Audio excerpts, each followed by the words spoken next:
People who have cheated before, why did you do it? My ex was done in the bedroom and even said they were no longer interested in me physically or sexually. I should have left at that point, but with kids and the financial hit of divorce, I just looked to fulfill that need. I later divorced, and it was a big financial hit, but oh my God, what a relief it was getting out. Getting out of an abusive relationship is where the true pleasure comes from. Because I chose a cowardly and easy path. Instead of going to therapy and ending my toxic relationship, I cheated on them with someone who I had convinced myself I was in love with and who loved me. Turns out, breaking up with someone is a lot less harmful to everyone involved than cheating. I think a lot of people do it out of insecurity. They want to feel desired. I'll be honest, I have contemplated cheating in the past because I was no longer desired at the same extent he once showed me when we first started dating. I never have, but this was the biggest reason why I almost did. I realized I was just insecure in myself and wanted the same level of desire I was once given. It's extremely sad. Having a lot of fear of commitment and the finality of my decisions, but a lot of insecurity too. Wherever it stems from, my infidelity never felt good, or like being a player or anything. It always felt like a cushion for the fear of being left by myself, losing a person who I invested everything of myself and my feelings into and seeing them go. It's like opening windows on the off chance you need to crawl out of one someday. But so often, like I did, you realize too late that you invested so much of yourself into them anyway, and when you get tossed out of that window, partner ended it and kicked me out. In my case, you realize you're in a skyscraper. I heard a lovely, wonderful person who I loved very much, wanted to build a life with, got a dog with, moved in with, moved to California with, and shared beautiful moments with, and who was just as afraid of abandonment as I was. The only difference is she chose me, and I couldn't see why. But even if I didn't like myself, I knew far too late that she was the best thing to happen to me in a long, long time, and she had to go even if it crushed me, and I begged her to stay. I only hope that she's happy, wherever she is, being the best thing to ever happen to somebody else who loves themselves enough to treat her the way she always deserved. We don't decide how we get shaped by life and its traumas and tragedies, but the simple truth is that when you want all of somebody's love, you need to give all of yours. It's a crazy investment, a total leap of faith, but when it's real, it's worth every moment. A perfect storm of poor impulse control, untreated mental illness, and boredom. People on the moral high ground will tell you not to cheat for reasons like morality and integrity. From the moral low ground, I can tell you that the lifelong guilt, shame, and remorse are not worth it. Because the relationship was over, and I was already emotionally moving on. I just didn't care about her enough to be concerned about whether she was hurt or not.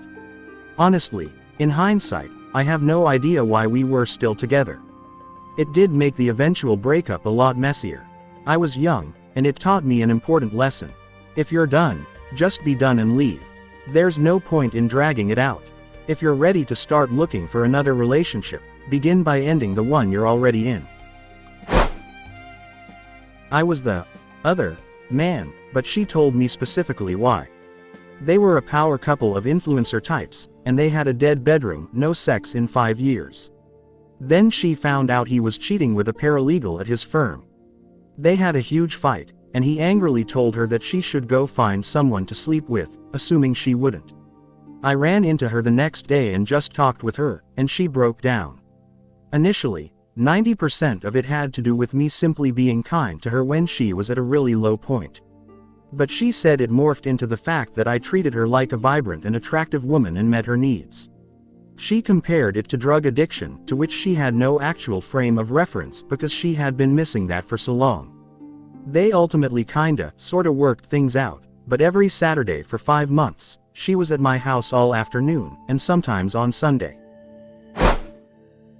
I had a perceived lack of affection, I felt ugly and disgusting, and I thought I was just an emotional tampon. I would never do it again. In therapy, I learned a lot about the reasons I did what I did. In all honesty, if she would even entertain the idea of trying again, I'd spend every day making up for it and ensuring she felt more love than can be imagined. I'm currently growing into the man I know I can be. I just wish it took a more positive trigger to start that journey for me. I've never cheated on my husband, nor would I ever cheat on him. However, after my college boyfriend and I broke up, I was convinced that true love didn't exist. I never cheated on him, but he cheated on me. So after that, I made sure I wasn't going to be hurt again. All I needed was sex, love, and money. As long as they didn't intersect, life was good. I would always end relationships quickly, so I never felt like I could be truly hurt by whoever I was with. Then I met my now husband. It was the weirdest thing. I came home and just knew he was the one. I broke it off with all my other flings and deleted my dating apps, etc. This was after the first date 8 years ago. I accepted that if I get hurt, it's a risk I'm willing to take because I just had a feeling that I found my soulmate. Anyways, I'm sure everyone says, once a cheater, always a cheater, but I really don't think that's true. I think hurt people, and we could all benefit from therapy.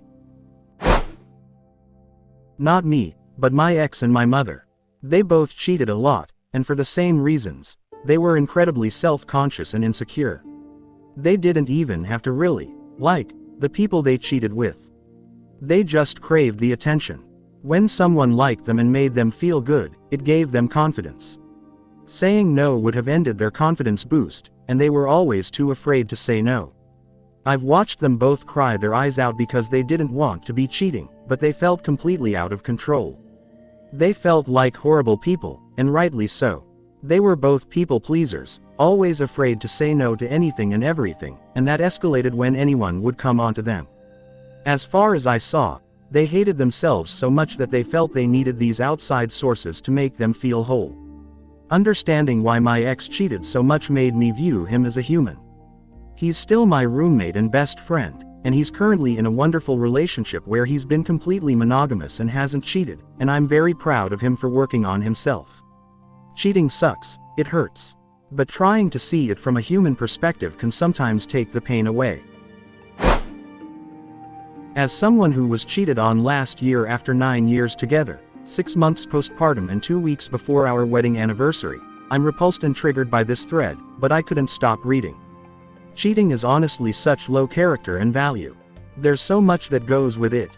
Deceit, selfishness, ego, lust, lack of empathy, impulsiveness. It's a bunch of negative traits lumped into one. Revenge. I was with someone for 4 years who was cheating the whole time. I found out in the first month and kept crying and begging her to stop. I know, pathetic. Finally, I cheated to show her how it feels. She called me used up, dirty, etc. I had only kissed someone lol. I still do not condone cheating or think what I did was okay. I was not in a great headspace after being manipulated for so long. I have never cheated, but I have some insight into it as it's a topic I am really interested in. I have a few friends and friends of friends who have cheated, all of them being married guys when they cheated, anyway. Interestingly, every single one of them said that the #1 reason was a lack of sex in their marriage. After a couple of years in their marriages, their wives were always tired, not in the mood, etc. They kept getting turned down, and after some time, their will to initiate sex broke. At some point, these men, at least the ones I know, who thought they would not cheat had something snap in them, and when the opportunity arrived, they cheated. None of them went out to cheat, but when the opportunity came, they did. I was in a seriously abusive relationship, so tangled that I didn't know how to get out of it safely. I was literally addicted to the torture, yes, like Stockholm Syndrome. It's a real thing in abusive relationships and why you see people stick with their abusers for as long as they do. Anyway, I met someone at a small bar club. We hit it off and dated for about 3 months before he eventually just kinda stopped talking to me. I didn't fight it. I imagine he wanted more time with me than I was able to give him, given the fact that I was also a college student and still totally in a long-term relationship with my abuser. I also cheated on my abuser when I found my current partner for about a month or 2 before breaking up with him. But at that point, I was only with my abuser for show. I hated his guts, only saw him once or twice a week, and dating my current SO was literally the catalyst I needed to finally unshackle myself from the abuse once and for all. I hate that it had to be that way to get away from him. But abuse makes you do some pretty wild things. Thankfully, I wasn't totally exclusive yet with my current SO while cheating on my abuser. But it's also not something I really want to advertise to my SO. He knows that it was a back-to-back relationship, and he knows the shit I went through. He's more of a don't ask, don't tell kind of person when it comes to that sort of thing. And I trust that even if I did tell him, even if he wouldn't like hearing it, he wouldn't totally fault me for it either. I'm still with my SO, 6 years later. He is my person, my happy place, and I thank the stars every day for the life we've built together. And it would be the biggest honor of my life for him to be my only partner for the rest of our days together. I was told that every time I went out of his direct presence that I was cheating. This went on for 13 years. So I gave in to being petty and cheated. I never thought I would, but I did. It was 100% selfish, and I was horrified at myself. However, it was the best, most selfish choice I made. I realized how unhappy I was, how much we had grown apart, and that I did not want to continue down the road I was on because I would hate the person I was with. So I confessed immediately afterward and stated that we were over. We are both in a much better place even if our hearts are still a bit sore. Thanks for watching the video. Don't forget to like and subscribe to our channel so you don't miss out on the best Reddit stories.